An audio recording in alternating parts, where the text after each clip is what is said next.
Hi everyone, Purabi কিচেনে সবাইকে স্বাগত। আজকে আমার রান্নায় থাকছে আলু দিয়ে দেশি মুরগির মাংসের ঝোল। দেখে নিশ্চয়ই বুঝতে পেরেছেন কতটা লোভনীয় হয়েছে। যেমন কালার তেমন স্বাদ।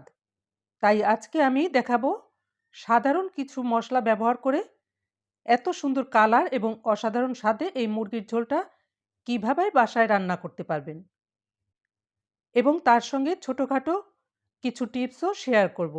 তাই ভিডিওটি শেষ পর্যন্ত দেখবেন। রেসিপিটি ভালো লাগলে সবার সঙ্গে শেয়ার করবেন এবং চ্যানেলটিকে সাবস্ক্রাইব করে আমার পাশেই থাকবেন। রান্নার শুরুতেই মুরগির মাংসটাকে কেটে ধুয়ে পানি ঝরিয়ে নিয়েছি। এখানে একটি দেশি মোরগ কাটা ছোলার পরে 1.5 কেজি ওজন হয়েছে। আমি স্কিন সহ নিয়েছি, আপনারা স্কিনটা ফেলে দিয়েও রান্নাটা করতে পারেন। এর মধ্যে দিয়েছি 1 চা চামচ লবণ, আর এই মাংসের জন্য 1 চা চামচ হলুদ ব্যবহার করব। তাই এখন কিছুটা দিলাম, বাকিটা পরে দিব। আমি মাংসগুলোকে একটু ছোট ছোট করে কেটে নিয়েছি, কারণ দেশি মুরগি অন্যান্য মুরগির চেয়ে অনেকটাই শক্ত হয়। এটা রান্না করতে কিছুটা সময় বেশি লাগে। এরপর ঢেকে এক সাইডে রেখে দেব। এখন যে যে শুকনো মশলাগুলো ব্যবহার করব সেগুলি একটি বাটির মধ্যে নিয়ে নিলাম। তার মধ্যে নিয়েছি 1 চা চামচের বাকি যে হলুদটুকু ছিল সেই হলুদটুকু। তারপর দিয়েছি আধা চা চামচের মতো মরিচের গুঁড়ো।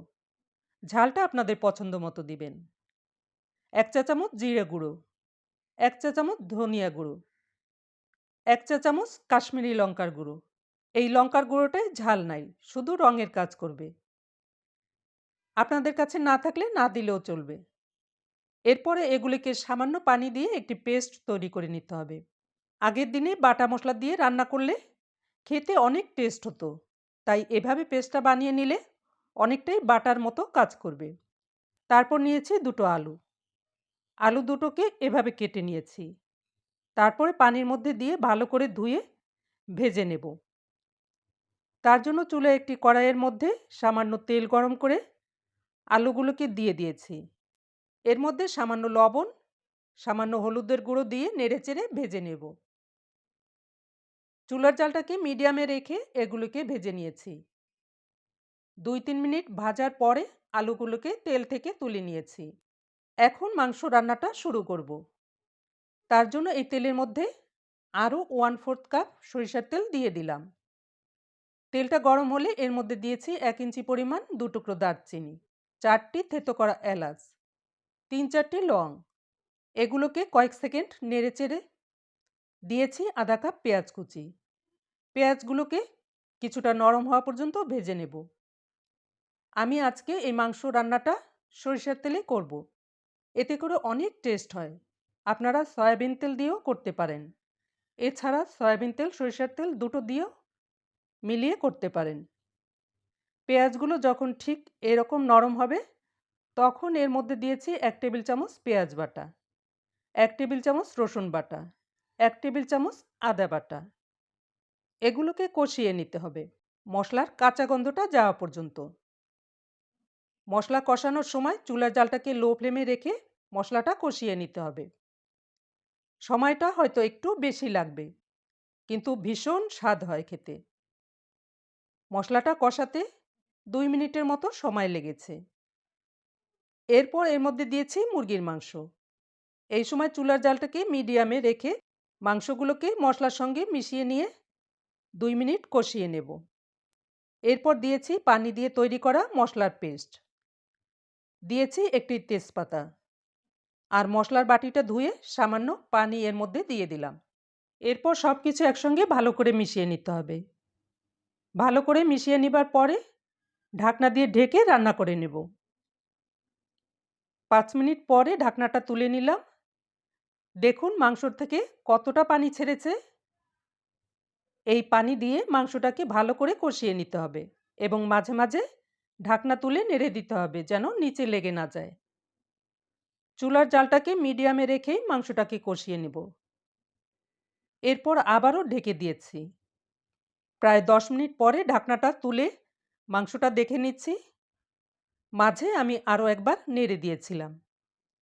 দেখুন মাংসটা প্রায় কষানো হয়ে গেছে। এই পর্যায়ে দিয়েছি বড় সাইজের একটি টমেটোর পেস্ট। আপনারা টুকরো করেও কেটে দিতে পারেন। পেস্টটা দিয়ে আবারও 2-1 মিনিট ভুনে নিয়েছি। এ সময় আর ঢেকে দিব না। এভাবে কষানোর পরে দেখবেন মাংস থেকে তেলটা ছেড়ে দিয়েছে। এই পর্যায়ে ঝোলের জন্য পানি দিতে হবে। আমি এখানে গরম পানি দিয়েছি। আপনারা অবশ্যই চেষ্টা করবেন গরম পানিটা দেওয়ার জন্য। এখানে ঝোলের জন্য পানিটা একটু বেশি দিয়েছি, কারণ আগেই বলেছি দেশি মুরগি অন্য মুরগির চেয়ে অনেকটাই শক্ত হয়। এরপর নেড়েচেড়ে মিশিয়ে নিয়েছি। তারপর এই ঝোলের উপর দিয়েছি ভেজে রাখা আলু। আলুটা দিয়ে ঢেকে রান্না করব প্রায় 10 থেকে 15 মিনিটের জন্য। মাঝেই একবার ঢাকনাটা তুলে নেড়ে দিয়েছি এবং লবণ ঝাল দুটোই চেক করে নিয়েছি। লবণটা একদম ঠিকঠাক মতো আছে। তারপর আবারও ঢেকে দিব।